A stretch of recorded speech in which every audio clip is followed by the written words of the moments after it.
D'après le capitaine Ibrahim Traoré, le président de transition du pays des hommes intègres, il pense tout simplement qu'il n'y a pas d'intégrité pour quelqu'un qui a faim. Celui qui a faim ne peut pas parler de dignité. Bon, c'est un débat qui pousse à la réflexion lorsqu'on sait qu'il y a deux types de personnes qui peuvent se retrouver à avoir faim. Celui à qui on dit permanemment qu'il a faim et qui finit par croire qu'il a faim. Et celui qui, vraisemblablement, de par ses conditions économiques, de par sa pauvreté intellectuelle, de par sa pauvreté des ressources, a également faim. Je vais commencer avec la première catégorie. Écoutez, l'inalphabète au XXIe siècle est certainement celui-là, cet homme ou bien cette dame-là, qui aurait refusé d'apprendre l'outil informatique. Comprenez un peu? Parce que si à l'époque, même à un certain niveau très élevé, on pouvait continuer à manœuvrer nos parents de croire que le serpent avait comme ça là, menti à Ève et l'a appris sur sa nudité et sur ses potentiels de femme qui par la suite est allé tromper Adam. Il faut dire aujourd'hui avec l'outil informatique, les informations se révèlent très vite. C'est pourquoi vous pouvez rencontrer des coups d'État en Afrique avec moins de 10 morts. Hein. Vous avez des coups d'État qui se passent aussi vite et puis les gens ne se posent pas tellement de difficultés parce qu'à un moment donné, les gens optent plus pour la connaissance. Et lorsque vous écoutez par exemple Assimi Goïta, le président de transition du Mali, vous expliquez ce qui s'est passé lorsqu'il était dans les rangs des soldats maliens, mais sous le régime de la force du Sahel mix, eh bien, il a tout simplement compris que c'était un jeu qui ne devait jamais finir parce que face à un certain butin, il a été empêché c'est-à-dire il a été empêché d'exécuter un certain nombre de terroristes. Et lui, il s'est dit que bon, si véritablement dans une guerre où on protège les terroristes qui continuent à menacer la sécurité et la paix au Mali, eh bien, pourquoi pas trouver d'autres moyens pour faire valoir ce que j'ai appris. C'est comme ça qu'il a réussi à commencer à planifier ce coup-là. Qu'est-ce que cela veut dire? Ça veut dire ce que nous recevons, qui est un message de famine, est très important sur comment nous la concevons dans notre propre vie. Vous allez avoir des gens qui sont allés à l'école jusqu'au niveau de doctorat, qui sont incapables d'initier quelque chose dans leur communauté. Parce qu'ils ont été, selon leur formation, on les a fait comprendre qu'il fallait attendre tout. Qu'il fallait passer tout son temps à rédiger des projets où il faut envoyer à quelqu'un pour qu'il vous accorde les aides financières. Vous comprenez un peu? Et ce genre de personne a véritablement faim. Parce que chaque fois qu'il pense avoir besoin de quelque chose, il ne comprend pas qu'il peut créer cela de lui-même. Dans sa tête, il a été orienté à penser qu'il faudrait qu'il fasse quelque chose pour demander, pour quémander à un certain bienfaiteur qui viendra l'arranger les choses. Mais Emmanuel Macron vous dit non. Il vous répond par la négative. Il vous dit l'intérêt de la France en Afrique, c'est d'abord pour ses citoyens. Et tant pis à l'Afrique, si l'Afrique ne peut pas comprendre qu'elle doit devoir négocier ses propres intérêts pour ses propres citoyens. Donc, ce groupe de personnes qui ont été formées pour croire que leur bonheur viendra de quelque part ou alors que c'est en migrant dans un autre pays qu'ils trouveront finalement la liberté ou bien qu'ils vont vivre leur paradis sur terre, eh bien, voilà la première catégorie des Africains qui, pour moi, ont faim. Ils ont faim parce que quel que soit les efforts qui se font sur leur sol, ils ne verront jamais cela comparé à ce qu'on les a miroité quelque part. Ils ne vivent en rêvant que pour aller quelque part pour se sentir à l'aise. Et donc, les combats qui sont la leur ne leur concernent pas. Les activités qui sont la leur, ils ne mettent pas du sérieux. Et à la limite, c'est toujours du bricolage.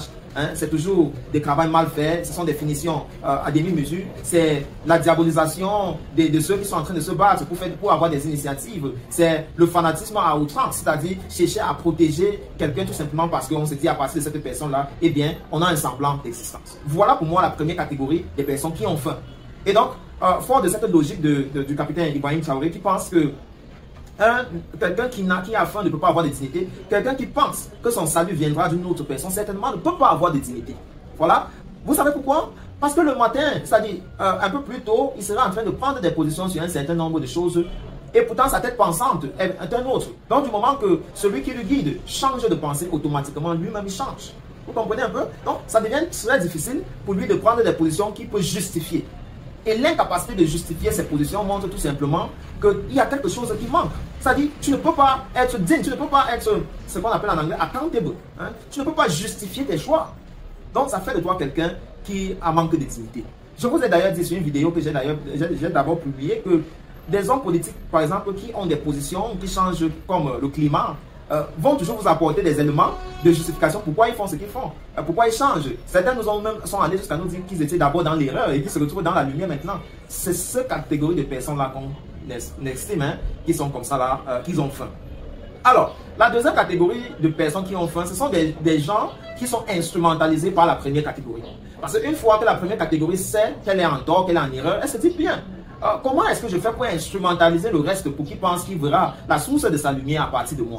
Et c'est comme ça qu'à travers l'éducation, à travers le foyisme, à travers la gouvernance publique, on arrive à masturber le cerveau des individus à ce qu'ils grandissent en croyant vraisemblablement que bon, il y a telle chose qu'on ne fait pas, il y a telle chose à travers les us et les coutumes. Vous comprenez un peu? On bloque la capacité des individus à réfléchir hors d'un certain circuit. C'est comme ça que vous allez trouver beaucoup des licenciés qui sont en train de toquer la porte pour être même des balayeurs. Il y a des licenciés qui toquent les portes et qui disent vraiment, même si c'est laver le sol, même si c'est devenu barman, même si c'est devenu serveuse, j'ai envie de faire. Et pourtant, voilà quelqu'un avec la licence. Voilà quelqu'un qu'on a dépensé des centaines de mille pendant 3 ans pour qu'il puisse avoir un niveau universitaire. Mais malheureusement, ne peut pas mettre cela à contribution pour se trouver de quoi manger. Vous comprenez un peu? Il y en a également qui n'ont pas eu la chance d'être encadrés dans une famille, ou alors sont soit d'une famille monoparentale, ou alors ont connu des devoirs, c'est-à-dire la perte d'un parent alors qu'ils grandissaient. Et puis, ils se sont dit à un moment donné que le monde était contre eux, ils se sont jetés dans la rue, ils se sont jetés dans des activités pernicieuses. Et suite logique, soit ce sont des enfants de la rue, soit ce sont des prostituées, soit ce sont des brigands quelque part. À eux aussi, on va dire, il y a un élément de famine, il y a quelque chose qui n'a pas marché, ils ont cessé de croire en eux et ont cédé à la paresse. Donc finalement, pour être intègre dans la société, il faut avoir une voie, capable de la justifier, être patient et travailler pour un objectif commun. Je me reprends, il faut avoir une voie, capable de la justifier, travailler pour un objectif qui va au-delà de ton individu ou alors de ta propre famille. Si pour toi, ne pas avoir faim, c'est avoir de l'argent, eh bien, j'ai envie de te dire, pourquoi est-ce que la prison est pleine de bandits? Ou bien des personnes qui ont été privées de leur droit, de leur liberté? Parce qu'ils ont cru en réalité que voler de l'argent et manger fait d'eux des personnes qui n'ont pas faim. Non. Si dans ta tête, tu n'apprends pas à comprendre pourquoi tu existes, tu as faim. Ça veut dire que tu es manipulable. Ça veut dire que tu ne peux pas tenir sur tes pieds. Ça veut dire en réalité que tu ne peux pas exister pour toi-même. Et donc, tu ne peux pas négocier pour les autres. Parce que je comprends la logique du capitaine Ibrahim Traoré, parce qu'il pense que beaucoup de chefs d'État africains n'arrivent pas à négocier pour le compte de leur peuple parce qu'eux-mêmes savent qu'ils sont arrivés au pouvoir par infraction. Vous comprenez que ce soit infraction du processus électoral, que ce soit infraction de la politique, je ne sais pas, de l'éducation. Ils savent en réalité qu'ils ne représentent pas forcément les idéologies de leur peuple. Et voilà pourquoi ils ont souvent du mal à prendre un certain nombre de postures qui parlaient à l'encontre de leur maître, celui qui les envoie, les aide. Je pense qu'on va faire court, on va faire un résumé en disant finalement que le pays des hommes intègres, on peut toujours apprendre, même si ce n'est pas le pays le plus développé de l'Afrique, mais il y a un certain niveau de discernement que des hommes choisissent avoir et souffrir, vivre et souffrir dans cet état pur de conscience, de ne pas céder à la faiblesse et de ne pas surtout croire que l'autre est mieux que toi. Parce que souvent, c'est nous-mêmes qui donnons les bâtons aux autres de nous fauter, en faisant croire aux autres qui sont mieux que nous, en étant incapables de justifier comment nous passons notre temps et nos ressources.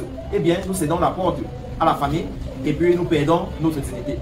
Dites-nous en commentaire ce que vous pensez de cette citation reprise par le capitaine Ibrahim Traoré, et retrouvons-nous très prochainement pour un autre numéro. D'ici à là, restez scotchés à nos programmes qui se poursuivent.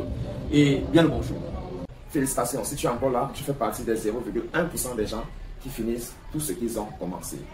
N'oublie surtout pas de revisiter la chaîne pour fouiller d'autres contenus qui t'auront échappé lorsque tu n'étais pas encore abonné ici. Et n'hésite pas de recommander cette chaîne à d'autres personnes qui font des recherches sur le Cameroun ou alors qui aimeraient être au parfum de l'actualité de la politique camerounaise. N'oublie surtout pas de liker, c'est gratuit.